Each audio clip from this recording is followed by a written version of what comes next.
আলাইকুম রহমতুল্লাহ। আমি আছি আপনাদের সঙ্গে হাফিজ মোহাম্মদ আল আমিন, জেলা প্রতিনিধি পঞ্চগড়। আমাদের হচ্ছে প্রহরী নিউজ থেকে। তো আমরা জানতে পারলাম যে আপনি একজন মসজিদের খতিব, কিন্তু শাপলাকলিতে জামায়াতের হয়ে ভোট করার কারণে আপনাকে মসজিদ থেকে বাদ দিয়ে দেওয়া হয়েছে। এই ঘটনাটা কতটুকু সত্য আমরা আপনার কাছে জানতে চাচ্ছি। অবশ্যই এটা সত্য। মানে আপনাকে ডিরেক্ট বাদ দেওয়া হয়েছে নাকি এমন কোনো কিছু কারণ দেখানো হয়েছিল? কোনো কারণ ছাড়াই, কোনো কারণ ছাড়াই। এখানে যিনি বাদ দিছে উনি কি মসজিদ কমিটির কোনো কিছু ছিলেন নাকি অন্য কিছু, মানে বহিরাগত কোনো মানুষ? মসজিদের কমিটির মধ্যে ছিলেন না, তো মসজিদ কমিটি তো ওইখানে নাই, 3-4 হয়ে পরিচালনা করে ওরা। কিন্তু জি, মানে ওই দিন আপনার সাথে কি হয়েছিল, ওই মানে ওই বিষয়ে যদি আপনি একটু বিস্তারিত শুক্রবার বলতেন। সকাল আনুমানিক 9 থেকে 9:30টার সময় উনি আমাকে ফোনে যোগাযোগ করলো। আমি সালাম কালাম বিনিময় করলাম। উনি বললো যে আমরা ইমাম নিয়োগ করছি, আপনার আসার প্রয়োজন নেই। জি, তা আমি একটু রিকোয়েস্ট করলাম যে আমি দীর্ঘদিন থেকে আপনার মসজিদে ছিলাম, নামাজ কে পড়ায় ইমাম নিয়োগ করছেন আলহামদুলিল্লাহ, তবে আমি আমাদের মুসল্লিদের কাছে আমি বিদায় নিয়ে আসি, বলতেছে আসার প্রয়োজন নেই, আসতে হবে না। এইভাবে আমাকে বলে ওরা বিদায় দিয়ে মানে ফোন করে দিচ্ছে। আপনাকে যিনি ফোন দিয়েছিল ওনার নামটা একটু উল্লেখ মোহাম্মদ করুন। আব্দুল হাকিম। উনি কি বিএনপির এমন কোনো কিছু হয় নাকি? উনি সাবেক আওয়ামী লীগের সাবেক ওয়ার্ড সভাপতি, বর্তমান নতুন বিএনপিতে যোগ দিয়েছে। নতুন বিএনপিতে যোগ দিয়েছে জি বর্তমান জি সময়ে? জি, বর্তমান নতুন বিএনপিতে যোগ দিয়েছে। উনি আপনাকে ফোন করে আপনাকে বলে দিচ্ছে যে আপনার যাওয়ার কোনো প্রয়োজন নেই। না, যাওয়ার প্রয়োজন নেই। আপনার এই বিষয়ে মানে ভোটের আগে কি আপনাকে এই বিষয়ে আগাম কোনো কিছু বলেছিলেন তারা? না, কিছু বলে নাই, এরকম কোনো বলেনি। ভোট হওয়ার পরে আপনাকে একেবারে বাদ দিয়ে দেওয়া একবারে হয়েছে। বাদ দিয়েছে।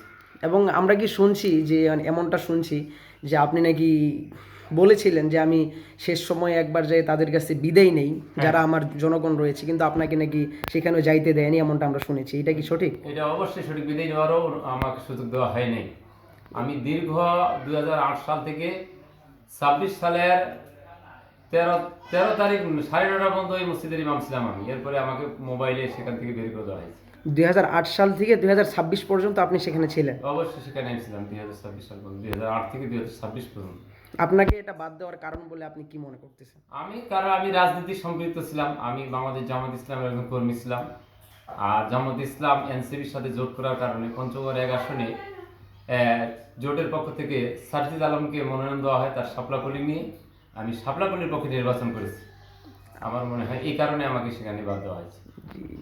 এখন যেহেতু আমাদেরকে বাদ দিয়ে দেওয়া হয়েছে, মানে এই বিষয়ে আপনার কোনো দুঃখ আছে? আমার দুঃখের মধ্যে বিষয় এটাই, আমি দীর্ঘদিন সেখানে মসজিদ চালাইছি, আমাকে সেখান থেকে বিদায় নিয়ে আসার সুযোগ দেওয়া হয়নি। এটাই হচ্ছে আপনার দুঃখ প্রকাশ, যে এটাই। হ্যাঁ, যে আপনি বিদায় নিতেন কিন্তু আপনাকে ওখানে একবার যাওয়ার মানে তারা এরকম একটা সময় পর্যন্ত দেয়নি। না, দেয়নি, এরকম সুযোগ দেয়নি, আমার সুযোগ দেওয়া হয়নি। সুপ্রিয় দর্শক শ্রোতা, পঞ্চগড় 1 আসনের 11 দলীয় জোটের মনোনীত প্রার্থী সার্জিস আলমের শাপলাকলিতে ভোট করার কারণে জামাতে ইসলাম থেকে আমাদের এই হুজুরকে একেবারেই খতিব থেকে বাদ দিয়ে দেওয়া হয়েছে।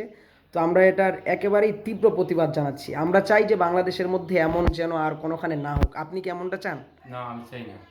জি, আচ্ছা ঠিক আছে, তাহলে আমরা এই পর্যন্ত থাকতেছি। জি, আপনার নামটা একটু বলবেন। আমার নাম মোহাম্মদ আব্দুল জব্বার। জি, পিতা মৃত আসির উদ্দিন, গ্রাম বন্দরপাড়া।